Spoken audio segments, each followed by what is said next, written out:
Hello guys. तो आज हम लोग हॉलोस्फीयर स्टार्ट कर रहे हैं। ठीक है, वही सुपरफिशियल मास डिस्ट्रीब्यूशन चल रहा है, यानी मास जो है वो सरफेस पे डिस्ट्रीब्यूटेड है, थिकनेस नेग्लिजिबल है। ठीक है, तो हॉलोस्फीयर लेके चल रहे हैं। तो हॉलोस्फीयर का मास m है और रेडियस r है। ठीक है, मास पूरा सरफेस पे है, अंदर पूरा हॉलो है, थिकनेस नेग्लिजिबल है, जैसे फुटबॉल हो गया, बैलून हो गया। ठीक है, स्फेरिकल फॉर्म में। तो बैलून को देखिए तो एक एकदम गोला, ठीक है, स्फेरिकल बैलून को देखिए तो वो आपको एक एकदम उसका थिकनेस नेग्लिजिबल रहेगा और अंदर एयर भरा हुआ है तो वो हॉलो है। ठीक है, तो एकदम हॉलो स्फीयर उसी टाइप का दिखेगा आपको। फुटबॉल हो गया, वॉलीबॉल हो गया, बैलून हो गया। ठीक है, तो thickness negligible compared to the mass, sorry surface area. ठीक है, सरफेस एरिया के कॉम्प्रेजेंट थिकनेस नेग्लिजिबल है। तो ऐसे केस में हम लोग मानेंगे कि मास जो है वो केवल सरफेस पे है। ठीक है, तो सरफेस मास डेंसिटी निकालेंगे तो m बाई स्फीयर का एरिया क्या होता है 4 पाई r स्क्वायर, तो m by 4 pi r square. ठीक है, इस स्फीयर में हमको मोमेंट ऑफ इनर्शिया कोई भी मतलब एक्सिस के अबाउट निकालना है जो कि सेंटर से पास करे। ध्यान दीजिएगा, स्फीयर के लिए एक बड़ी अच्छी बात होती है, ठीक है, कि जैसे कोई भी स्फीयर है अगर हम देखें, ठीक, तो इस टाइप का है। ठीक, अब अगर आप उसको देखिएगा कि उसमें जो अगर कोई भी एक्सिस लीजिएगा, अगर वो सेंटर से पास कर रहा है, ठीक है, तो वो हमेशा स्फीयर को दो इक्वल पार्ट में डिवाइड करे। मतलब वो उसका एक उस एक्सिस के लिए देखिएगा तो स्फीयर एक तरह से आप मान के चलिए कि स्फीयर जो है वो एक 3 डायमेंशनल सिमेट्रिक बॉडी है। ठीक है, किसी एक पर्टिकुलर पॉइंट के अबाउट अगर हम लोग कहें कि 3 डायमेंशनल सबसे मोस्ट सिमेट्रिक बॉडी क्या होगा, तो एक स्फीयर होगा। ठीक है, तो आप कोई भी अगर एक्स ले रहे हैं, अगर सेंटर से पास कर रहा है तो सारे एक्सिस एक तरह से सेम ही दिखेंगे आपको। ठीक है, सबका फीचर उस स्फीयर के लिए सेम रहेगा, यानी किसी भी एक्सिस जो कि सेंटर से पास कर रहा है उसके अबाउट मोमेंट ऑफ इनर्शिया क्या होगा, सेम होगा। ठीक है, आप ध्यान दीजिएगा।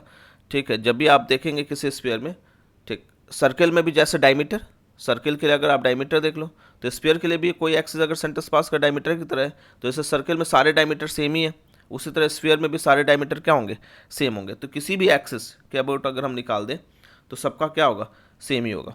तो ऐसे केस में अगर आप देखोगे तो हम लोग देखें तो जैसे कि अगर मान लेते हैं कि एक अगर हम ऐसे कोई वाई एक्सिस ले लें, ठीक है, और ऐसे कोई हम लोग एक्स एक्सिस ले लें, ठीक है, और आउटवर्ड कोई ऐसे क्या ले लें, जेड एक्सिस। ठीक है, तो तीनों एक्सिस के अबाउट क्या होगा, मोमेंट ऑफ इनर्शिया सेम होगा।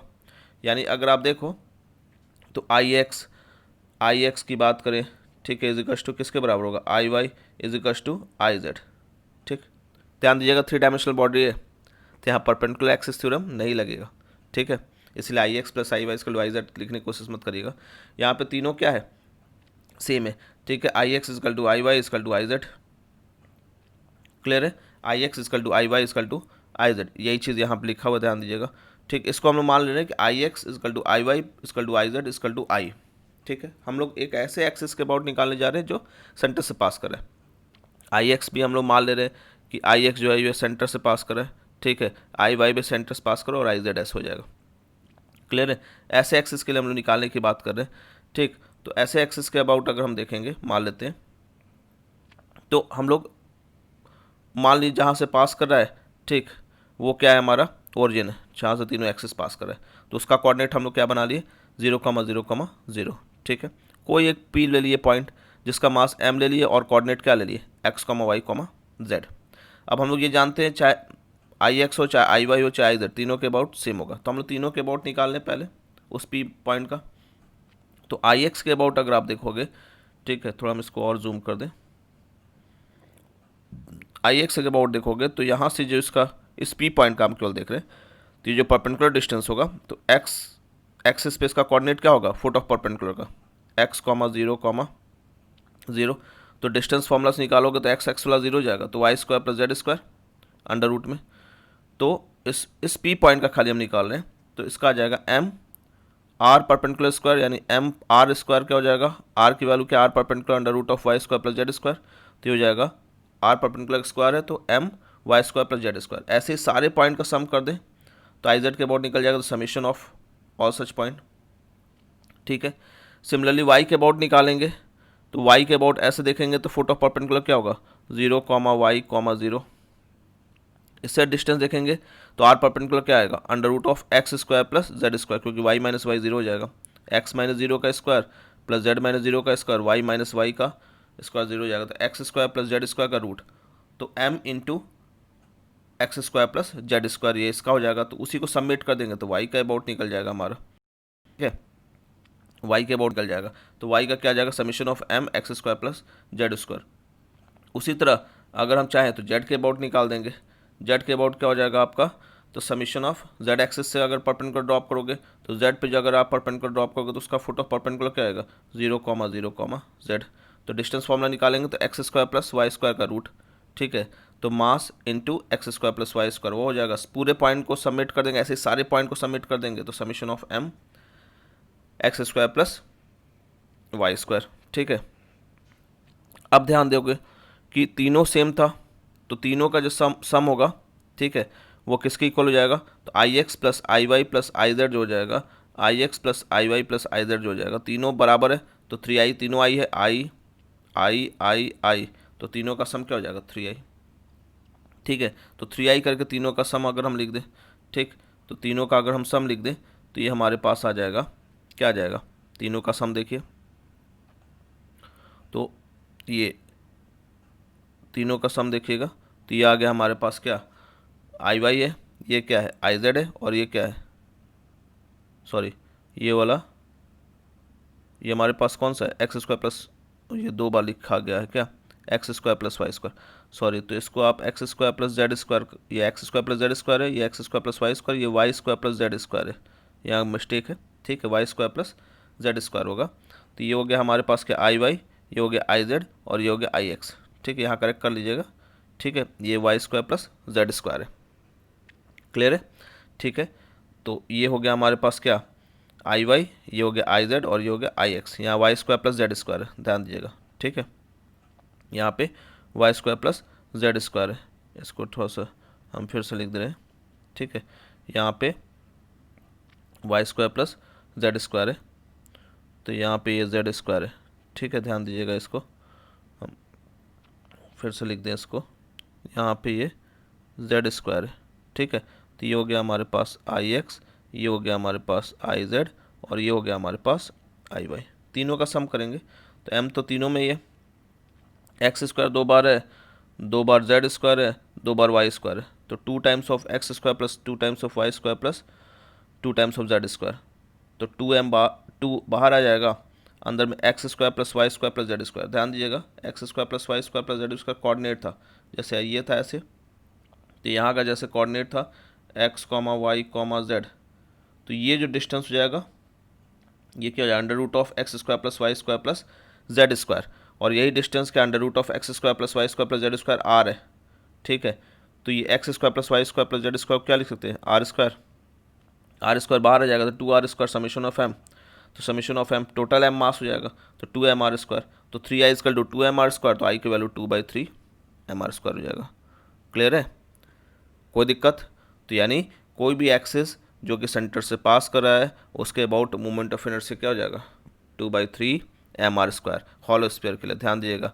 तो कोई भी अगर हॉलो स्फीयर है हमारे पास, कोई भी अगर हॉलो स्फीयर है, ठीक है, ध्यान दीजिएगा, अगर कोई भी हमारे पास हॉलो स्फीयर है इस टाइप का, अगर हॉलो स्फीयर है, ठीक है, और कोई एक्सिस है जो कि पास कर रहा है सेंटर से, ठीक है, कोई भी एक्सिस अगर सेंटर से पास कर रहा है तो उसके अबाउट मोमेंट ऑफ इनर्शिया जो हो जाएगा वो क्या हो जाएगा आपका 2/3 mr स्क्वायर, ठीक है, वेयर आर जो है रेडियस है, ठीक है, और एम क्या है आपका मास है, क्लियर है।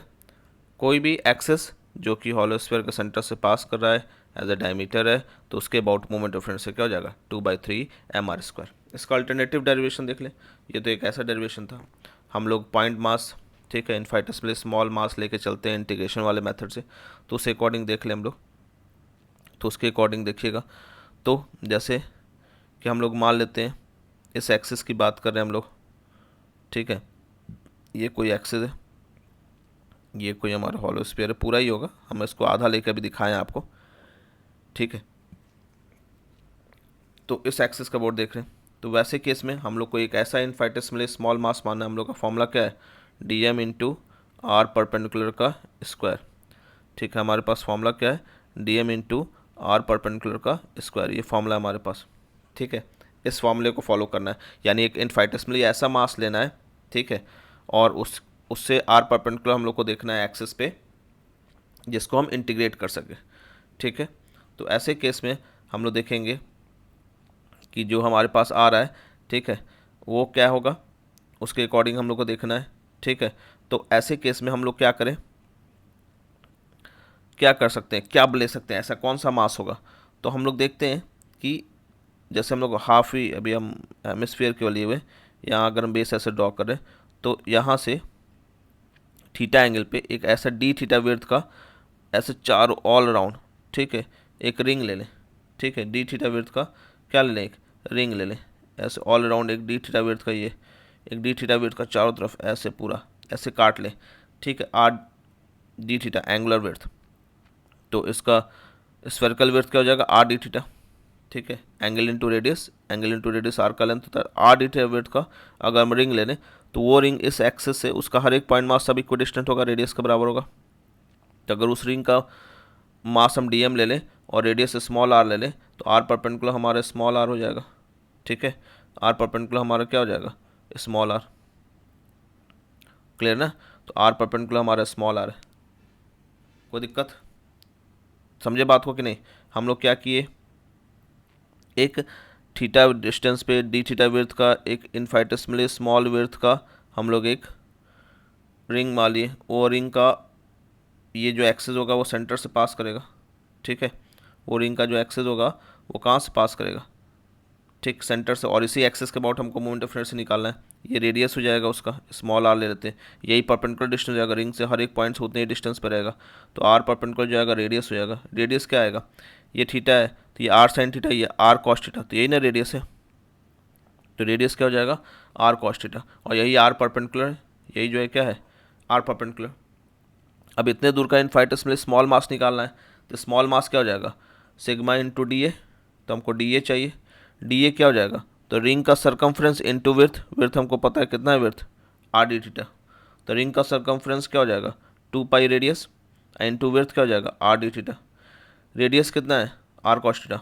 रेडियस समझ रहे हैं ना, ये आर है, परपेंडिकुलर आर साइन थीटा हो जाएगा। ठीक है, और बेस क्या हो जाएगा, तो आपका आर कॉस थीटा। क्लियर है, तो रेडियस आर कॉस थीटा हो गया। डी ए की वैल्यू क्या हो जाएगा, डी ए की वैल्यू हो जाएगा तुम्हारा सरकमफ्रेंस इंटू विड्थ, तो सरकमफ्रेंस हो गया 2 pi radius into R D theta. Clear है, तो रेडियस की वैल्यू क्या रखेंगे, आर कॉस थीटा, और आर डी थीटा है तो यह हो जाएगा 2 pi R square cos theta D theta. तो मास क्या हो जाएगा हमारा, सिग्मा डी ए। तो मास हमारा क्या हो जाएगा, ठीक है, सिग्मा डी ए। तो मास आ गया हमारे पास सिग्मा डी है। ठीक है, सिग्मा की value m by 4 pi r square, mass upon total area. Total area क्या होता है स्फीयर का, 4 पाई r स्क्वायर, और डी ए की value 2 pi r square cos theta, तो हो गया m by 2 cos theta D theta. I की value D M into are perpendicular square, R perpendicular वही रेडियस था रिंग के लिए, ये रेडियस था।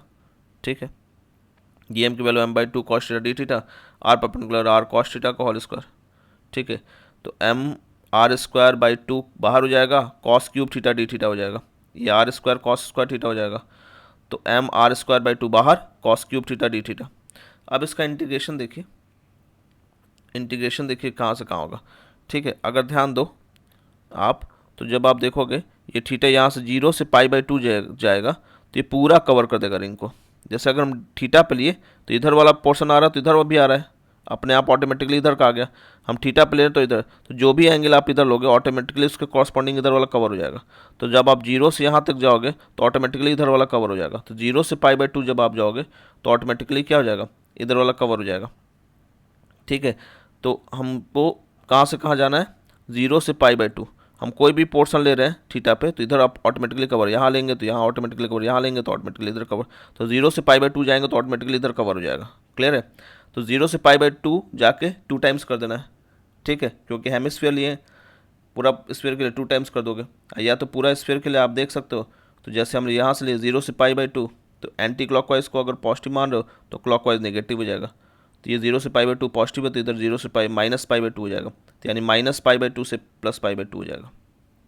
ठीक है, जैसे एंटी क्लॉकवाइज आ रहा है ना, ऐसे ये ऐसे जा रहे हैं तो एंटी क्लॉकवाइज है।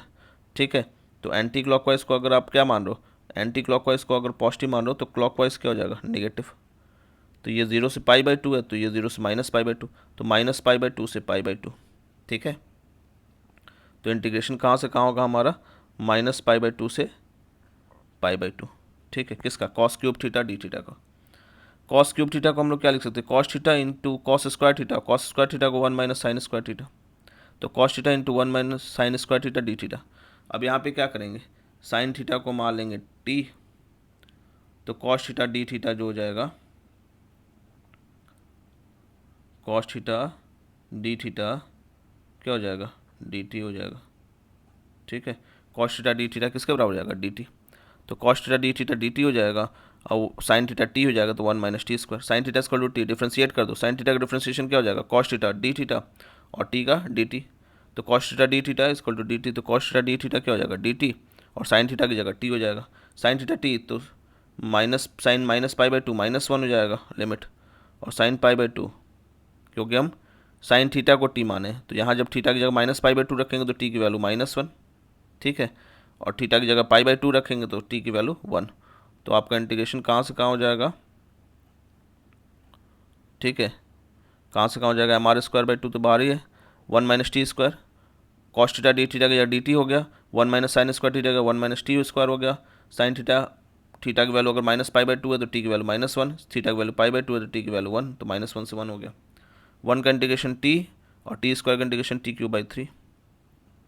ठीक है, 1 का इंटीग्रेशन टी और टी स्क्वायर का इंटीग्रेशन टी क्यूब बाई 3, -1 से 1, अपर लिमिट रखे तो 1 minus 1 by 3, minus lower limit रखे तो -1 माइनस माइनस प्लस 1 बाई 3, तो 2 बाई 3 माइनस माइनस 2 बाई 3 हो गया, तो M R square by 2 into 4 by 3, तो ये क्या आ जाएगा आपका, M R square by 2 into 4 by 3, तो 2 बाई 3 एम आर स्क्वायर, वही चीज़ आ गया।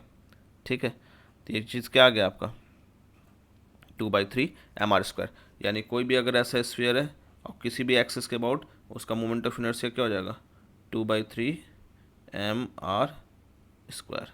क्लियर है, कोई दिक्कत, तो दोनों तरीके से आपको बता दिए, एक बिना इंटीग्रेशन का, एक इंटीग्रेशन का, आपको जो अच्छा लगे वो फॉलो करिएगा। ठीक है, अभी के लिए ये लेक्चर हम यहीं रोकते हैं, बाकी नेक्स्ट क्लास में पढ़ेंगे, तब तक के लिए स्टे कनेक्टेड।